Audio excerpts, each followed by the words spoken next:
I think anybody who's pushing the edge, you know, I mean, if in fact that's what one is authentically doing, but any individual who is truly ahead of their own time is usually not appreciated and also is seen as a threat.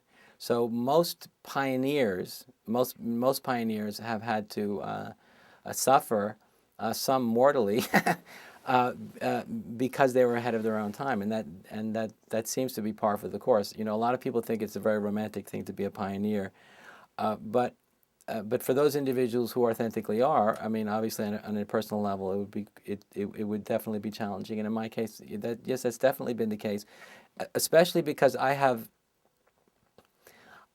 especially over the last 10 years, I've been speaking very passionately about, I think as I was saying earlier, we need to reorient our spirituality and the goal of our spirituality from the urge to transcend the world, to the aspiration to create it. And I find it very ironic that so much of postmodern mystical East meets West spirituality, and we're speaking about uh, uh, um, an interesting conglomeration of ideas that is designed specifically for the wealthiest, most privileged, most educated people that have ever lived.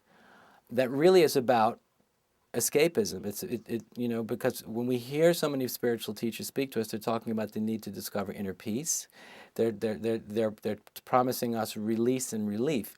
And I often telling people, but first of all, I don't think God created the universe so you and I could be happy. In other words, we all want to be happy, and there's nothing wrong with being happy, and I want to be happy too. But I don't think that's the reason that I'm alive. And suffering is an inherent part of being alive. Suffering and chaos is part of the creative process from the very beginning. You know, I mean, the universe wasn't created it wasn't a peaceful act when the universe was created. It was dynamic and explosive, and the creative process at every level is dynamic and chaotic. And what I feel we need to do is stop being so concerned with just seeking for our own sense of well-being and become more interested in taking responsibility for the evolution of the process itself, because that's very thrilling, it's very exciting, it's incredibly liberating.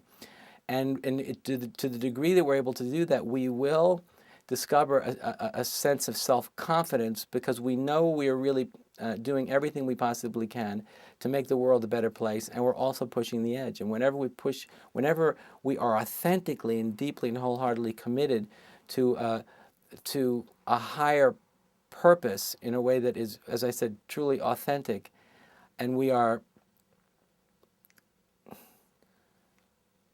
taking enormous risks to do that, it's very empowering, you know, because we're no longer trying to protect ourselves. You know, we're really here in this process, and we're committed to being here, and we're committed to making a difference.